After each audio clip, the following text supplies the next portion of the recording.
La grève à EDF Guyane, nous en parlons ce matin avec notre invité café, Monsieur Davy Riemann, secrétaire général de l'UTG Éclairage. Il est interrogé par Charlie Torres. Bonjour Davy Riemann. Bonjour Charlie. Donc la fin d'un mois de grève à EDF Guyane, une longue grève, trop long de la vie de certains.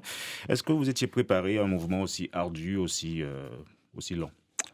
On n'est jamais préparé à ce genre de combat-là, puisque dans la mesure où on ne sait pas combien de temps ça va durer. Mais effectivement, on a battu tous les records dans le sens où le maximum qu'on ait pu faire à EDF, c'était 3 semaines. Là, on a 5 semaines. Donc effectivement, c'était un combat long et dur. La faute à qui? La direction, vous me direz, bien entendu. C'est évident, je pense, non? Non. Parce que s'il y a votre part de responsabilité dans tout ça? La preuve que non, puisque par rapport aux revendications de départ, on a fait beaucoup de concessions. Et il a fallu qu'au final, que ce soit la préfecture vers la direction nationale qui fasse avancer les choses concrètement. Un véritable bras de fer, effectivement, qui n'a trouvé son épilogue qu'avec la médiation du directeur de cabinet du préfet. Le dialogue avec la direction était devenu impossible et le sera dorénavant.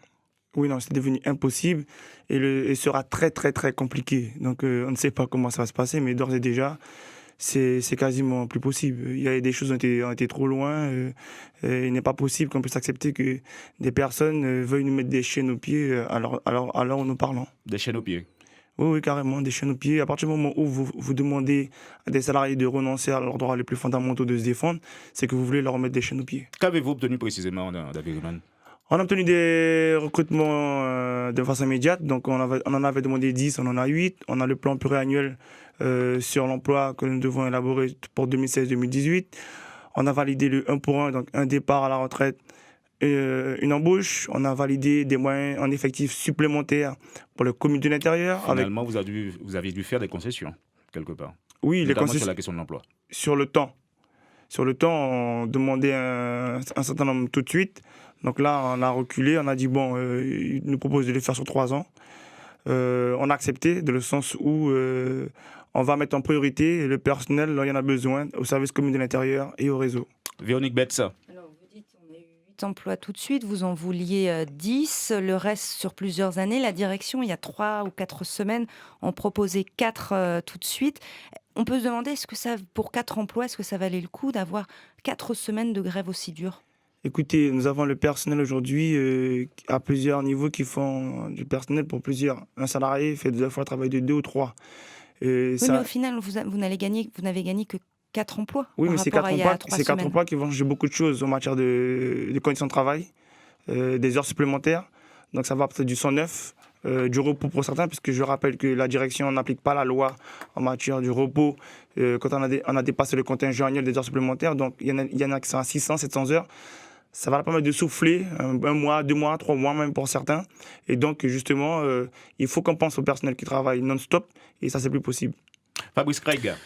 Vous avez beaucoup mis l'accent sur l'avenir énergétique de la Guyane au cours de ce conflit.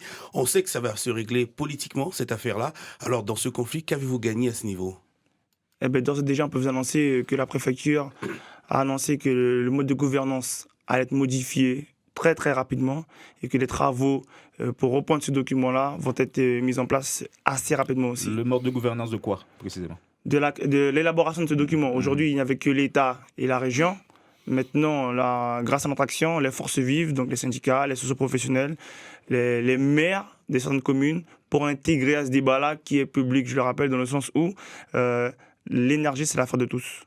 Alors, quelle garantie Davy Riemann que cet accord ne soit pas remis en cause dans un mois ou dans les années à venir par une prochaine ou l'actuelle direction? Nous reprenons les mots de la préfecture. Il y a une volonté de dire qu'il y a la garantie de l'État derrière. Donc, si demain, il y a un problème, la première porte vers laquelle nous tournerons, c'était celle de la préfecture, donc l'État, puisqu'elle a posé, on va dire, sa garantie dans le sens où tout sera respecté à la moindre ligne. Et vous faites confiance, bien entendu? Confiance, non, je suis comme Saint-Thomas, je ne crois que ce que je vois. Alors c'est un mouvement qui forcément va laisser des traces, aussi bien pour les clients qu'au niveau de l'entreprise. Vous n'avez pas l'impression que le syndicat s'est rendu impopulaire avec ce mouvement de grève? Non, pas du tout. Dans le sens où nous avons eu, on va dire, l'audace de mettre dehors ce qui se passe en dessous. Nous disons la vérité, nous ne nous cachons pas.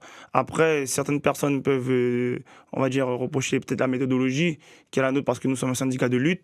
Mais je rappelle, ça fait 5 ans, plus de 5 ans que nous discutons, que nous échangeons, que nous essayons de dialoguer. Ça n'a pas abouti, donc nous sommes passés à la lutte comme il se doit. Maintenant, sur le fond, j'en connais très peu qui pourront nous dire le contraire. Fabrice Craig. Les conflits aussi longs créent souvent une fracture entre salariés grévistes et non grévistes. Vous allez travailler sur le rapprochement de grévistes et non grévistes à l'avenir? C'est le mot d'ordre. Aujourd'hui, il faut respecter le choix de tout et chacun. Il y a des personnes qui n'ont pas voulu faire grève sur la choix le plus légitime, et cela, nous devons le respecter. Et c'est le mot d'ordre qui a été donné. On n'a pas d'évective à faire aux nouveaux salariés qui n'ont pas voulu gréver. Maintenant, il est force de constater que nous devons, en urgence, redémarrer l'entreprise, la reconstruire ensemble, avec les collègues qui sont sur le territoire. Et maintenant, la direction, ça va être une autre paire de menottes, par contre. La question en plus, Rudy Carré. Alors oui, Davy Riemann, 7h22. Est-ce qu'il joue de là, d'autres cas, reprend travail tout de suite ou alors d'autres laps de temps pour remettre toute machine en route, bureau, si vous n'avez pas vu des jeux de là, pays courant? Non, justement, donc à ça, probablement, Rudy, la direction qui a fait grand, dans ce cas, ils m'ont des mois abonnement gratuit, mais pas qu'à dire qu'ils jouent de là, entreprise à main par rapport au fait que nous sommes le 2 novembre. Donc, jeu de là, toutes ces agences qui ont EDF en main, à partir du 10 mai bon matin, 6h30, il n'y a pas aller payer facture sans problème. Voilà une information importante également. Merci Davy Riemann d'avoir répondu à nos questions ce matin. Passez une bonne journée.